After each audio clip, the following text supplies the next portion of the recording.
ဒါကျွန်တော်ဒီ2026ခုနှစ်အတွင်းမှာပေါ့လေဒီတိုင်းဒေသကြီးပြည်နယ်လိုက် PDF တွေရဲ့အလင်းဝင်ရောက်မှုနှုန်းကတော်တော်လေးတက်လာတယ်ခင်ဗျ26ခုနှစ်အတွင်းမှာပေါ့အရင်နေ့ထိပေါ့ဒီတနင်္ဂနွေလုံးအတိုင်းအတာနဲ့အလင်းဝင်ရောက်တဲ့ PDF ဥယေဘယ်လောက်ရှိသလဲပေါ့လေ သိသလောက်တော့ဒီ PDF တွေဟိုအလင်းဝင်တာ4000ကျော်လို့အကြမ်းမြင်သိတယ်ဖြည့်နိုင်ရင်ပြီးရင်အဲ့ဒီကဏ္ဍလေးဖြည့်ပေးနော်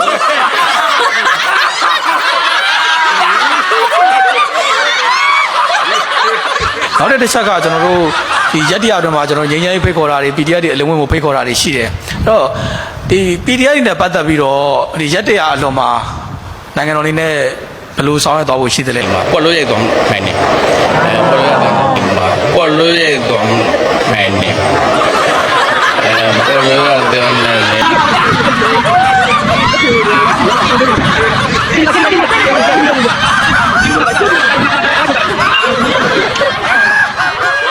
နောက်တစ်ခါတော့ရက်တရားလို့ပြောထားပေမဲ့ရက်တရားမဟုတ်ပါဘူးဒါရက်တရားကကျမတို့စီမံချက်နဲ့တကယ်ဖိတ်ခေါ်တာပါ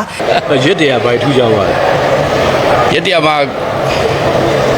အပေါ်ကဆောင်ရွက်တာကရက်တရားမှာဂုဏ်သိန်းသုံးကြစင်းရေးလို့ဟုတ်လားတရားဥပဒေစိုးမိုးရေးလို့ဆိုပေမဲ့လို့အပေါ်ကဆောင်ရွက်တာကရက်တရားမှာဂုဏ်သိန်းသုံးကြစင်းရေးလို့ဟုတ်လားတရားဥပဒေစိုးမိုးရေးလို့ဆိုပေမဲ့လို့လက်တွေ့အောက်မှာကအဲ့ဒါကိုမူတည်ပြီးတော့လုံနေကြင်နေကြတဲ့အောက်ခြေအဖွဲ့အစည်းကတလွဲတွေလုပ်တဲ့အတွက်ကြောင့်ဘာကြီးလက်ဆောင်ဒီလိုဖြစ်ပြီးတော့ဘာကြီးရတယ်ပြောကြတယ်လို့အဲ့လိုမလေးနဲ့အင်းနဲ့ကြောင်ပြီးလိုက်ရပြီးရတယ်ငါကျွန်တော်လေးရလို့လေမောင်းနေကောင်ဒီတော့ပါရတယ်ငါကိုင်းနေအောင်ကြောက်တယ်အဲ့ဆောင်လာမောင်းမော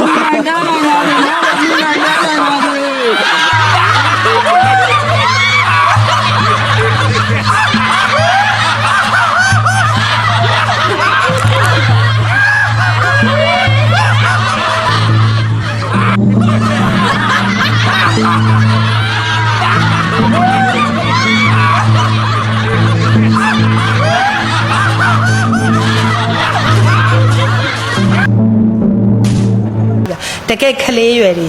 ကျောင်းတက်ရမယ်ပညာရှာရမယ်အရွယ်တွေတချို့ဆိုလဲလုပ်ငန်းခွင်ဝင်ရောက်ရမယ်အရွယ်တွေတောတဲ့တောင်ထဲမှာ